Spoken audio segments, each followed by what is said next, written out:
Google really loves these is case studies, and call them case studies. Case study.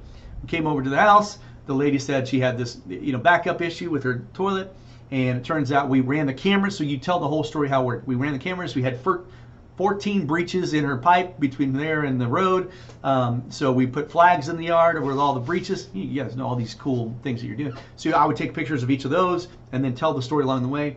We told her, we can snake it, but it's eventually, you're going to have to repair it. She said, yeah, let's go ahead and dig it up. We'll show a picture of you digging up her whole yard and destroying the grass, this dirt everywhere, and then, replacing the pipes, put it down. And then the last photo is like the grass is perfect again, and it looks fantastic. It's all flat, and she's happy, right? That's called a case study, and Google loves those, like absolutely loves those. You can do that. You probably have that, but you're probably not showing that on your website. That, by the way, the more we're doing that, the more we're realizing how much Google loves that.